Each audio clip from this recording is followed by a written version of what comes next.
Hello everyone, আসসালামু আলাইকুম। Welcome to Maria's kitchen. মিষ্টি সবাই পছন্দ করে, আর যদি সেটা হয় নিজের হাতের তৈরি রসগোল্লা, তাহলে তার কথাই নেই। আজকে আমি কিভাবে রসগোল্লা বানিয়েছি তা আপনাদের সাথে শেয়ার করব।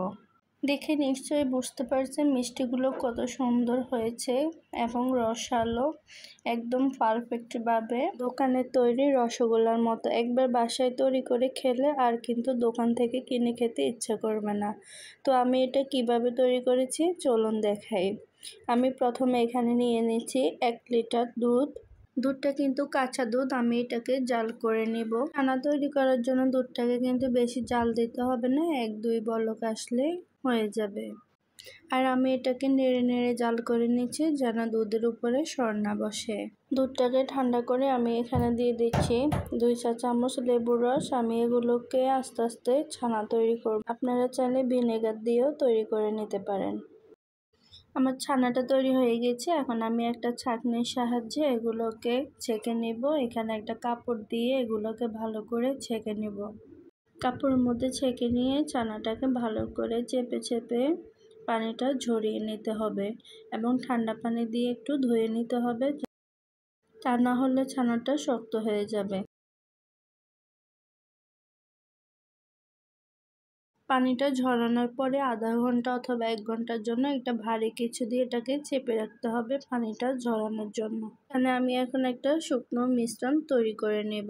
প্রথমে দিয়ে দিচ্ছি 2 চা চামচ সুজি, তারপর দিব 2 চা চামচ ময়দা, 1 টেবিল চামচ চিনি, 1 টেবিল চামচ গুঁড়া দুধ, দিয়ে দিচ্ছি হাফ চা চামচ বেকিং পাউডার, 1 চা চামচ সয়াবিন তেল।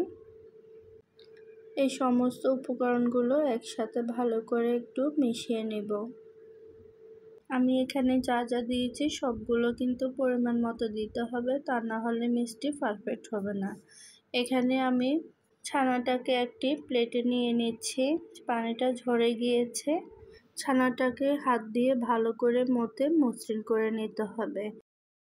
আমার ছানাটা একটু ড্রাই হয়ে গিয়েছে, তাই আমি এখানে দিয়ে দিচ্ছি 1 চা চামচ লিকুইড দুধ। দুধটা দিয়ে আমি এগুলোকে আবারও ভালো করে মথে নিচ্ছি। এখন আমি আগে যে শুকনো উপকরণটা বানিয়ে নিয়েছি সেটা এখন দিয়ে দিব এখানে। দিয়ে এগুলোকে আবারও ভালো করে মথে নিতে হবে। মথে নেওয়া হয়ে গেছে, দেখতে পাচ্ছেন এগুলো একদম সফট হয়ে গিয়েছে। এখন আমি এগুলোকে ছোট ছোট বলের মতো করে নেব।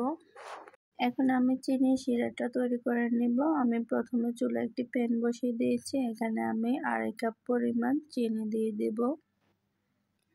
2.5 কাপ চিনির সাথে আমি এখানে 2 কাপ পানি দিয়ে দিব। চিনিগুলো যখন ফুটে আসবে তখন আমি ছানার বলগুলো দিয়ে দিব। আমি কিন্তু চুলাটা হাই হিটে রেখেছি। রান্না শেষ পর্যন্ত কিন্তু চুলাটা হাই হিটে রাখতে হবে এবং সাথে সাথে একটা ঢাকনা দিয়ে দিয়েছি। এটাকে কিন্তু কমানো বাড়ানো যাবে না। 20 মিনিট আমি এই মিষ্টিগুলো রান্না করব।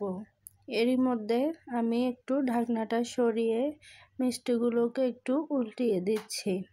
মাশাআল্লাহ, মিষ্টিগুলো কিন্তু এখনই অনেকটা ফুলে গিয়ে ডাবল হয়ে গিয়েছে। মিষ্টিগুলোকে একটু আলতো হাতে উল্টিয়ে দিতে হবে। এরপর আবার সাথে সাথে ঢাকনাটা দিয়ে দিতে হবে। 10 মিনিট পর আবার আমি ঢাকনাটা উল্টিয়ে নিচ্ছি। উল্টিয়ে এখানে আমি 1 কাপ পরিমাণ গরম পানি দিয়ে দিচ্ছি। 10 মিনিট জাল দেওয়ার কারণে চিনি শিরাটা ঘন হয়ে গিয়েছে। গরম পানি দেওয়াতে চিনি শিরাটা কিন্তু ব্যালেন্স হয়ে যাবে। আমি কিন্তু 10 মিনিট পর একবার ঢাকনাটা উল্টিয়ে গরম পানি দিয়েছিলাম। প্রতি 2 মিনিট পর পর কিন্তু একইভাবে আমি কয়েকবার গরম পানি দিব। আমি প্রত্যেকবার দেখাচ্ছি না, এজন্য 2-3 বার উল্টিয়ে দেখাচ্ছি কিভাবে পানিটা দিতে হবে। 20 মিনিট মিষ্টিটা রান্না করার পর এখন আমি মিষ্টিটা সিদ্ধ হয়েছে কিনা এটা চেক করে নেব। একটা বাটিতে আমি নর্মাল পানি নিয়েছি। এখন আমি মিষ্টিটা দিয়ে দিব। যদি মিষ্টিটা এরকম ডুবে যায় তখন বুঝবেন আপনার মিষ্টিটা হয়ে গিয়েছে, আর যদি ভেসে থাকে তাহলে বুঝবেন যে হয়নি। আমার মিষ্টিটা কিন্তু হয়ে গিয়েছে। এখন আমি চুলাটা অফ করে দিব। 10 মিনিটের জন্য ঠান্ডা করে নিয়েছি। এখন দেখতে পাচ্ছেন মিষ্টিগুলো মাশাআল্লাহ কত সুন্দর হয়েছে। আর আমার আজকের রেসিপিটি আপনাদের কেমন লেগেছে, যদি ভালো লেগে থাকে অবশ্যই আমার চ্যানেলটি সাবস্ক্রাইব করে রাখবেন আর কমেন্ট করে জানাবেন।